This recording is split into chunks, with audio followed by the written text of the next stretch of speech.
प्रति प्यार उनका झलक रहा है। कायदे आजम मोहम्मद अली जिन्ना को वो सरदार वल्लभ भाई पटेल के बराबर बता रहे हैं। सबसे ज्यादा दंगे अगर किसी राज्य में हुए तो वो सपा शासनकाल में हुए।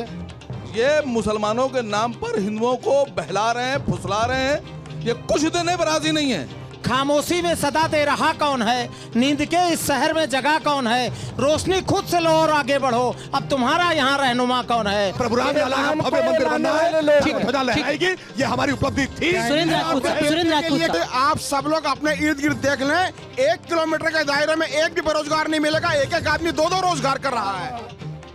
नमस्कार, आप देख रहे हैं जनता का एजेंडा। मैं हूं आपके साथ अनुराग दीक्षित। इस वक्त हम मौजूद हैं उत्तर प्रदेश की राजधानी लखनऊ में, वो लखनऊ जिस पर सत्ता पर काबिज होने के लिए तमाम राजनीतिक दल इस वक्त सियासी मैदान में।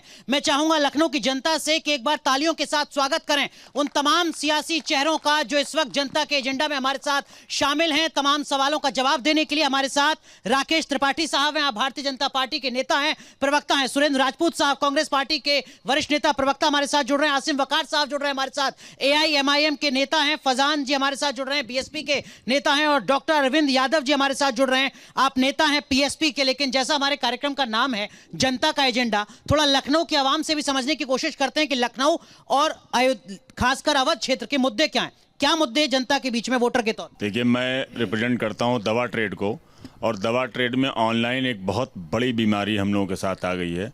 तो इस पर लोग जो हमारे पार्टियां भविष्य में आएंगी चुनकर 10 तारीख के बाद, उसमें हम लोगों को क्या सहूलियत मिलेगी, इस विषय में मैं चाहूंगा जरूर। राकेश त्रिपाठी साहब, अवध क्षेत्र में भारतीय जनता पार्टी किन मुद्दों के साथ चुनाव लड़ रही है? लखनऊ में चुनावी मुद्दे क्या हैं? देखिए, लखनऊ के चुनावी मुद्दे प्रदेश के चुनावी मुद्दों से कुछ अलग नहीं है। पूरे प्रदेश के लिए हमने जब 2017 का अपना संकल्प पत्र जारी किया था, तब हमने कहा था न गुंडाराज न भ्रष्टाचार, अब की बार भाजपा सरकार। और आज जब 5 वर्ष के बाद हम अपना रिपोर्ट कार्ड जनता के बीच में लेकर के जा रहे हैं, तो हम गर्व से कह सकते हैं कि उत्तर प्रदेश में गुंडाराज का हमने खात्मा करने का काम किया है। हर जिले जिले में जिस तरह से पैरेलल सरकार चलती थी, माफियाओं की, अपराधियों की, गैंगस्टर्स की, संगठित अपराध था, उसकी कमर तोड़ देने का काम हमने किया है। 150 से ज्यादा खूंखार अपराधियों को हमने आज एनकाउंटर में मार गिराया है। 1900 करोड़ रुपए की संपत्ति को आज बुलडोजर चलाया है, और वो बुलडोजर आज देश भर में, दुनिया भर में चर्चा का विषय बना है। हमने आज भ्रष्टाचार के लीकेजेस को बंद करने का काम किया है। ई टेंडरिंग की व्यवस्था, ई फाइलिंग की व्यवस्था से हमने जनता के लिए सीधे पारदर्शी व्यवस्थाओं को बनाने का काम किया है। और हमने उत्तर प्रदेश में आज बिजली के क्षेत्र में बड़ा क्रांतिकारी परिवर्तन किया है। वरना ये उत्तर प्रदेश पिछले 5 वर्षों में किसी को याद नहीं होगा कि किसी चौराहे पर कहीं भी कोई जाम की समस्या आई हो बिजली के ना आने के कारण। ठीक, एक एक करके। पहला मुद्दा लॉ एंड ऑर्डर। मुझे लगता है सुरेंद्र राजपूत साहब NCRB के आंकड़े शायद अपने मोबाइल में खंगाल रहे थे। सुरेंद्र राजपूत साहब, मैं पश्चिम उत्तर प्रदेश से लेकर बुंदेलखंड और अब अवध क्षेत्र में मौजूद हूं। ज्यादातर लोगों को ऐसा लगता है कि पिछली सरकार के मुकाबले मौजूदा सरकार लॉ एंड ऑर्डर के मोर्चे पर काफी ज्यादा सफल रही है, डिलीवर किया है लॉ एंड ऑर्डर। भाई, जब पुलिस ही सबसे बड़ी गुंडे बन जाएगी तो फिर डिलीवर करने की जरूरत क्या? कहते हैं ना, मेरा कातिल ही मेरा मुंसिफ है, क्या मेरे हक में फैसला देगा? इसी उत्तर प्रदेश ने, इसी लखनऊ ने विवेक तिवारी का मर्डर देखा है, किसके द्वारा? पुलिस के द्वारा। इसी उत्तर प्रदेश में गोरखपुर में बाबा के घर में मनीष गुप्ता का मर्डर देखा है, किसके द्वारा? पुलिस के द्वारा। इसी उत्तर प्रदेश में इंस्पेक्टर सुबोध कुमार सिंह की हत्या हुई है। इसी उत्तर प्रदेश में 8-8 पुलिस वाले मारे गए हैं, किसके द्वारा? बदमाशों के द्वारा। इसी उत्तर प्रदेश में हाथरस में बेटी का बलात्कार होने के बाद उसको जला दिया गया है डीजल में और पेट्रोल में, किसके द्वारा? पुलिस प्रशासन के द्वारा। इसी उत्तर प्रदेश में 5 लाख का, ये पहला है अनुराग भाई पूरे देश में, 5 लाख का एक इनामी बदमाश है जिसका नाम है मणिलाल पाटीदार। वो जानते हैं क्या है? वो IPS है, SSP होता था हमीरपुर का। वो एक पंडित जी की हत्या के आरोप में फरार है आज की डेट में। और आप कह रहे हैं कि अरे बड़ी बढ़िया कानून, अगर यही कानून व्यवस्था है तो भाई भगवान बचाए ऐसी कानून व्यवस्था से। हम कोई NCRB के आंकड़े नहीं कर रहे थे। महिला आयोग का एक आंकड़ा ले लीजिए, पूरे देश में 32,000 महिलाओं के प्रति अपराध हुए जिनकी रिपोर्ट महिला आयोग को गई, उसमें से आधे यानी 16,000 उत्तर प्रदेश से गए। बाकी आंकड़ों को तो आप छोड़ ही दीजिए। भाजपा का महिला आयोग, और भाजपा का महिला आयोग कह रहा है कि उत्तर प्रदेश में 50% अपराध पूरे देश के उत्तर प्रदेश में महिलाओं के प्रति। सुरेंद्र जी, अगर मैं सही हूं तो क्राइम अगेंस्ट वुमेन के मामले में राजस्थान नंबर 1 है। कांग्रेस सत्ता में, हो सकता है मैं गलत। नहीं, मैं आपको फिर से एक बात कहता हूं, यहां पर आप उत्तर प्रदेश के लिए आए हो, बिल्कुल उत्तर प्रदेश के स्वागत लिए है। क्योंकि आपने 50% हिस्सेदारी उत्तर प्रदेश की बताई, सुन लीजिए, इसलिए मैं सिर्फ या तो मैं गलत हूं या आप गलत हैं आंकड़ों के लिहाज से, इसलिए मैं आपको फिर से कहता हूं, क्राइम अगेंस्ट वुमेन में उत्तर प्रदेश ने पिछले 2020 से 2021 में 40% का जंप लगाया, और 2021 के बाद के तो आंकड़े अभी आए नहीं हैं। 2017 से लेकर के और 2020 तक लगभग 50% का जंप है उत्तर प्रदेश में। राजस्थान महिलाओं के प्रति एक भी अपराध हो, चाहे वो राजस्थान में हो, चाहे छत्तीसगढ़ में हो, और चाहे मध्य प्रदेश में हो, चाहे उत्तर प्रदेश में, वो गलत है। आसिम वकार साहब, law and order Bharatiya Janata party की एक बड़ी उपलब्धि, आप सहमत हैं इस बात से? ईमानदार जवाब। ईमानदार जवाब आप सुन नहीं पाएंगे, क्योंकि आप ईमानदार बहस ही नहीं कराते। जनता तय करेगी कि लॉ एंड ऑर्डर अच्छा था या खराब। मैं एक अलग लाइन बोलना चाहता हूं। जब चुनाव में लोग जाते हैं, जनता और प्रदेश जाता है या देश जाता है, तो एक परसेप्शन बनता है कि सरकार रहेगी या सरकार जाएगी। सरकार रहेगी तो जनता के द्वारा रहेगी, और सरकार जाएगी तो जनता के द्वारा जाएगी। और जनता ने इस बार तय कर लिया है कि सरकार को जाना है। क्यों ऐसा लगता है आपको? लॉ एंड ऑर्डर की बात कर रहे हैं, कोई ऐसा मुकाम बताइए जहां सरकार पास हुई। कोई एक ऐसा मुकाम बताइए जहां सरकार ने अच्छा काम किया। लगातार झूठ पे झूठ, झूठ पे झूठ, झूठ पे झूठ। अभी हमारे भाई सुरेंद्र राजपूत जी ने पुलिस के द्वारा किए गए जुल्म और सितम का जो आंकड़ा यहां दिया है, उसकी काट आप पास नहीं है। तो आपने फौरन राजस्थान की बात की, कभी आप हैदराबाद की बात करेंगे। हम उत्तर प्रदेश में खड़े हैं, उत्तर प्रदेश का चुनाव हो रहा है, उत्तर प्रदेश की बात करेंगे। उत्तर प्रदेश में सच्चाई यह है कि एक तरह का आतंक का राज था, एक दहशत का राज था। लोग बोलने में घबरा रहे थे। जो बड़े व्यापारी थे, छोटे व्यापारी थे, जो दूसरे शहरों में जाकर रात रात रुक कर अपना काम करते थे, दूसरे दिन आते थे, उनमें एक दहशत पैदा हो गई कि हम जाएंगे किसी होटल में या धर्मशाला में या गेस्ट हाउस में रुकेंगे, पुलिस हमसे चेकिंग के नाम पर आके पूछताछ मौजूदा करेगी। सरकार के वक्त या पिछली सरकार के वक्त? इसी सरकार की बात कर रहा हूं, इसी सरकार की बात कर रहा हूं। आप शायद भूल गए बनारस में, आप कानपुर वाले गुप्ता जी को भूल गए। हम लोग नहीं भूले हैं, ना कानपुर के लोग भूले हैं, ना लखनऊ के लोग भूले हैं, ना उत्तर प्रदेश के लोग भूले हैं। व्यापारी से पूछिए, अगर उसको गेस्ट हाउस में जाना है और टिकना है तो उसके दिल में एक दहशत है कि पुलिस हमसे पूछताछ के नाम पर हमारी हत्या भी कर सकती है। आसिम वकार साहब, एडवांस में सर्टिफिकेट देने के लिए शुक्रिया, लेकिन आपकी बात पूरी इत्मीनान से मैंने सुनी है। राकेश त्रिपाठी साहब, लॉ एंड ऑर्डर को लेकर कांग्रेस और एआईएम दोनों ने बड़े सवाल खड़े किए हैं। कैसे आप जनता के बीच में ये भरोसा दिला रहे हैं कि हम सपा सरकार के मुकाबले बेहतर हैं कानून के राज में? देखिए, मैं मानता हूं सुरेंद्र जी ने जितने भी वाकये गिनाए हैं, हर वाकये पर हुई कार्रवाई के बारे में भी बताया होता तो मुझे लगता है शायद जनता को ज्यादा बेहतर होती, स्थिति समझ में आती। शासन तंत्र तब विफल हो जाता है जब जाति और मजहब देख करके अपराधियों पर कार्रवाई करने से पीछे हट जाता है। मैं उदाहरण देकर के बताऊंगा कि कैसे मुजफ्फरनगर में सचिन और गौरव, दो युवकों की बहनों के साथ छिड़खानी होती है और उसका विरोध करने पर उनकी हत्या होती है। हत्यारों की गिरफ्तारी न होने के कारण वहां आक्रोश उबलता है और मुजफ्फरनगर के दंगे होते हैं। दंगाइयों को, मौलाना नजीर को सरकारी वायुयान में बैठाल करके अखिलेश यादव अपने हाथ चाय नाश्ता कराते हैं। महीनों तक दंगा चलता है और सैफई में बॉलीवुड की नृत्यांगनाओं का नृत्य चलता है। यह शासन का एक मॉडल था जो सैफई मॉडल था। लेकिन आज योगी आदित्यनाथ जी की सरकार में अच्छी बात इन्होंने बताई, हम आईपीएस तक को भी इनामी घोषित करते हैं, हम पद पर नहीं बने रहने देते, हम गिरफ्तार करके जेल की सलाखों के पीछे भेजते हैं। याद करिए आप मुख्तार अंसारी की वो दहशत का आलम कि कैसे जिप्सी के ऊपर असलहे लेकर के सब खुलेआम धमकाया करते थे। आज ये पंजाब में महफूज रखा था, रोपड़ जेल में अपने आंचल में छुपा रखा था। आसिम वकार साहब शायद कह सकते हैं कि जो आपका लॉ एंड ऑर्डर का चलता एक्शन है, दिखता एक्शन है, वो मजहब को देखकर है, वो चेहरों को देखकर है। बात तो सुनिए, एक जाति का नेता जिस पर इनाम है संभव में 25,000 का, जिस पर इनाम है 25,000 का, वो आज भी कचहरी में पर्चा दाखिल कर रहा है। क्यों आखिर? देखिए, एक बात मैं स्पष्ट कर दूं, मैं किसी का अधिवक्ता नहीं हूं जी, लेकिन मुझे लगता है कि सत्य तथ्य सबके सामने जाने चाहिए। अगर कोई इनामी होता तो वो पर्चा दाखिल नहीं कर सकता है। ये बात बिल्कुल स्पष्ट है। कोर्ट में हाजिर होकर के जमानत हुई है और कोर्ट ने जमानत दी है। जमानत के बाद कोई बाहर है, अगर अपराध किया तो फिर जेल की सलाखों के पीछे भेजेंगे। ये बात इसमें कोई दो राय नहीं है। और हमारी सरकार में जेल गए, वरना बसपा ने सांसद बनाया, सपा ने आंखों का तारा बनाया। ये माफिया अभय सिंह, माफिया धनंजय सिंह, ये मुख्तार अंसारी, ये अतीक अहमद, ये आजम खान, ये अब्दुल्ला आजम, ये रफीक अंसारी, ये नाहिद हसन, ये इमरान मसूद, ये किसके लाडले हैं? ये किसके चांद तारे हैं? ये किसके सितारे हैं? ये माफियाओं का महिमा मंडन करने का काम ये करते रहे हैं। कहिए, मैं आपके पास आता हूं। कहिए। देखिए, इन्हीं ने जितने भी अपराधी गिनाए वो सब मुसलमानों के नाम गिनाए। नहीं, इन्होंने धनंजय सिंह का नाम लिया, अभय सिंह का नहीं अभय लिया, सिंह का भी नाम लिया, कुंटू सिंह का भी ले, ब्रजेश सिंह का नहीं लिया, हम कुंटू सिंह का भी ले ले रहे हैं। ब्रजभूषण सिंह का नहीं लिया, ब्रजेश सिंह का नहीं लिया। अभी इन्हीं ने एक जिक्र किया सचिन और राहुल का। मैं नाम लिए बिना बात करता हूं। अभी हमारे राष्ट्रीय अध्यक्ष जनाब असद ओवैसी साहब पर हमला हुआ, गोलियां चलाई गई, पुलिस ने अरेस्ट किया। बीजेपी के लोग, बीजेपी के मंत्री, सुनिए करवाया गया था, सुनिए, हम तो खुद कह रहे करवाया, एक करके हम भी कह रहे करवाया।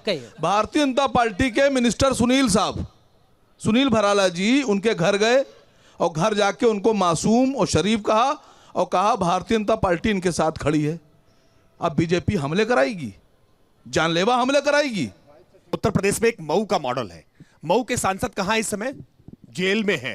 क्यों जेल में है? तो कहता हूं गुंडा के मॉडल को बता दीजिए। सुन लीजिए डॉक्टर यादव, धैर्यपूर्वक सुना है आपको मैंने, डॉक्टर यादव धैर्यपूर्वक सुना है मैंने।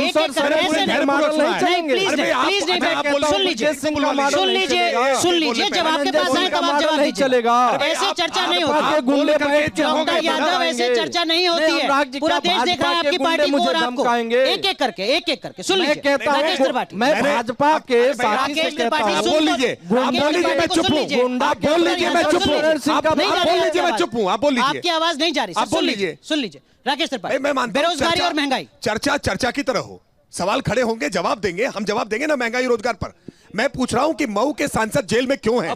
दुष्कर्म के आरोप में। और दुष्कर्म के आरोप लगने के बाद, जेल जाने के बाद भी क्या बसपा ने उनको पार्टी से निकाला है? नहीं। वास्तविकता में मुख्तार अंसारी वहां के विधायक हैं। आपसे बेरोजगारी महंगाई पे पूछी जा रही है। मुख्तार अंसारी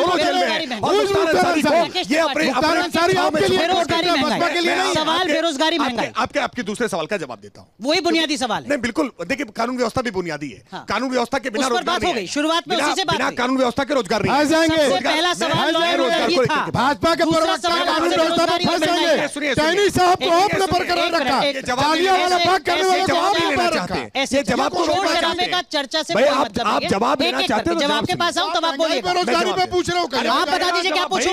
महंगाई बेरोजगारी ना पूछूं? आप बताइए, बेरोजगारी महंगाई ना पूछूं? फिर वकार साहब कहेंगे कि साहब देखिए अपना एजेंडा है। अनुराग जी, आप तब तय कीजिए सवाल क्या पूछूं इनसे। अनुराग जी, आप बताइए सवाल क्या पूछूं इनसे? क्या महंगाई बेरोजगारी का सवाल ना पूछूं? आपने सही सवाल पूछने दीजिए ना। नहीं जवाब दे।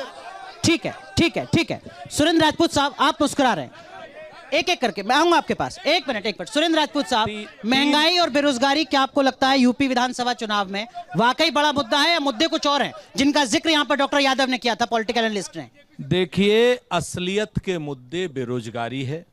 उत्तर प्रदेश में 15 करोड़ लोगों को इस वक्त मुफ्त का अनाज देना पड़ रहा है कांग्रेस की राइट टू फूड की स्कीम के अंतर्गत।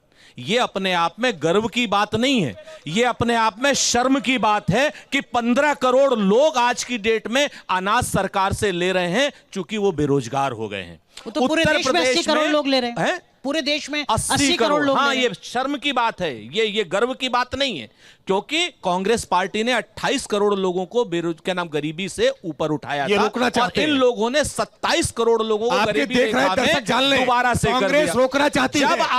जब आप महंगाई की बात करते हैं तो इनको कौन याद आता है? मुख्तार अंसारी। इनको और कोई याद नहीं आता। महंगाई कैसे कम करेंगे? कहन मुख्तार अंसारी पकड़ लिए हैं। भाई, पेट्रोल अगर डीजल 110 रुपए 100 रुपए में मुख्तार अंसारी के पकड़ने से खत्म हो जाए तो हमको पकड़ लो, 50 रुपए में कर दो। कहां मना कर रहे हैं? आप एक चीज को समझिए, विषयांतर करना भारतीय जनता पार्टी की नीति हो गई, रीति हो गई, प्रीति हो गई है। मैं आपको बताऊं एक बड़ी छोटी सी बात, अनुराग जी, आपके लिए बड़ी अच्छी है। 25,000 सूर्य मित्र बनाने थे उत्तर प्रदेश सरकार को जब ये आए थे, 25,000, और इसका पैसा इनको नहीं देना था, ये केंद्र सरकार को देना था, नेडा मंत्रालय को। 167 लोगों की पढ़ाई करा पाई ये आप समझिए, जिसमें 1 रुपया के राज्य सरकार का नहीं लगना था। तो ये तो एक भी भर्ती, इवन ए सिंगल भर्ती इनकी जो है उत्तर प्रदेश की 2017 के बाद निकली हो और पूरी हुई हो, एक भी नहीं। सरकारी नौकरियों का क्या, बहुत संक्षेप। 4.5 लाख सरकारी नौकरियां उत्तर प्रदेश में योगी आदित्यनाथ वादा जी की तो 70 सरकार ने लाख का किया। था। नहीं, सरकारी नौकरियों की बात कर रहा हूं मैं। 4.5 लाख सरकारी नौकरियां। अभी 7 दिन पहले 8 लाख कह रहे थे। 5 वर्ष में इन्होंने 2 लाख नौकरियां दी थी। 5 वर्ष में 2 लाख नौकरियां दी थी इन्होंने। 5 वर्ष में 2 लाख नौकरियां सरकार ने जातिवाद से, क्षेत्रवाद से, पैसे से हमारी सरकार में बिना किसी रिश्वत के, बिना किसी सिफारिश के हमने पारदर्शी जितनी मिली ईमानदारी से मिली। आप ये 8 में से 7 पर्चे लीक। सवाल राजपूत साहब, कुछ सवाल। मैं पूरी जनता से भी कहूंगा और आप लोगों से भी कहूंगा कि उत्तर प्रदेश में हर दूसरे घर में एक लड़का बेरोजगार बैठा है, हर दूसरे घर में।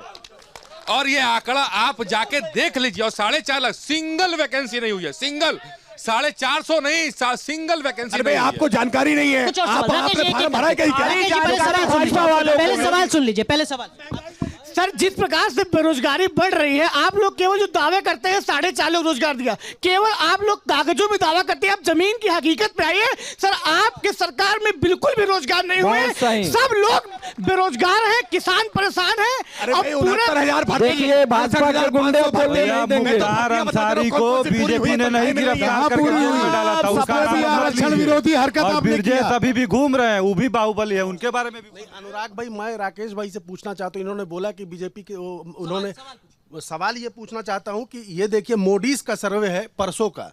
आप बताइए कि 2227 यूएसडी बांग्लादेश का पर कैपिटा इनकम, हमारा 1947 हो गया है। सर, वो तो वर्ल्ड बैंक कर रहा है 2030 में गरीबी खत्म हो जाएगी बांग्लादेश में। ठीक है, ठीक है, ठीक है, ठीक है। 1 मिनट में आऊंगा आपके पास। बांग्लादेशियों को इसीलिए भारत में शरण लेनी पड़ रही है। ठीक है, अलग मुद्दा। वकार साहब, जरा एक बात बताइए, जिसका जिक्र अभी यहाँ पर बीएसपी के प्रवक्ता कर रहे थे।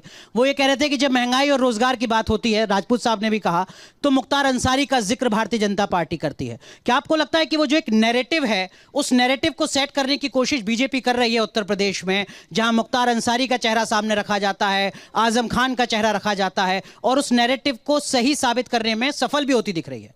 वकार साहब, देखिए, भारत में 80% गैर मुस्लिम है और सबसे ज्यादा बेरोजगारी भी उसी में होगी, सबसे ज्यादा एजुकेशन की जरूरत भी उसी में होगी।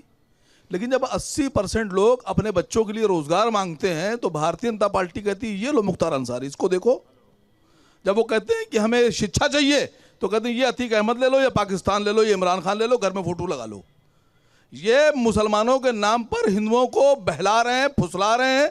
ये कुछ देने पर राजी नहीं है। ये कहते हैं बस पाकिस्तान ले लो, मुसलमान ले लो, इमरान खान ले लो, अफगानिस्तान ले लो, बांग्लादेश ले लो। कब तक चलेगा ये? जब पेट से रोटी गायब हो जाएगी। सर, बसपा के समय में 4000 दंगे हुए थे, एनसीआरबी की रिपोर्ट है, ये मेरे पास है।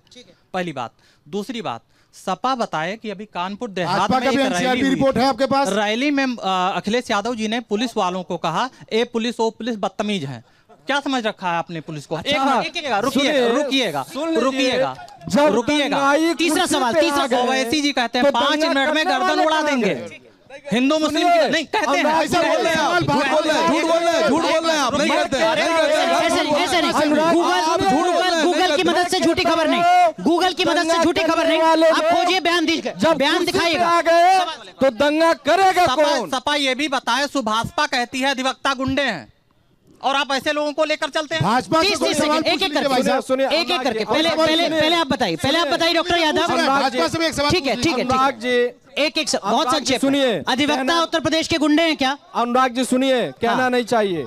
बहुत दुर्भाग्य है, सुनिए, बहुत दुर्भाग्य है कि जब हम लोग मुद्दों की बात करते हैं, जनता के आप हाँ ना बता दीजिए ना, तो सीधा जवाब दीजिए। भाजपा के गुंडे जो है, अधिवक्ता गुंडे या नहीं? मैं कहता हूँ, सुनिए। अरे हाँ ना बताइए सर, इतनी देर क्यों? कि जब दंगाई लोग, इतना लाग लपेट की जरूरत ही नहीं है डॉक्टर यादव। कौन करेगा? आपके मुताबिक अधिवक्ता गुंडे हैं या नहीं? किसान, अरे सर, इतनी लाग लपेट की क्या जरूरत है? आप जस्टिफाई कर रहे हैं इनके बयान को। योगी आदित्यनाथ जी ने खुद पेश किया था अभी एनसीआरबी का रिपोर्ट, आपने सुना होगा। सबसे ज्यादा दंगे अगर किसी राज्य में हुए तो वो सपा शासनकाल में हुए। दूसरे नंबर पर दूसरे नंबर पर योगी आदित्यनाथ जी के शासनकाल में, और तीसरे नंबर पर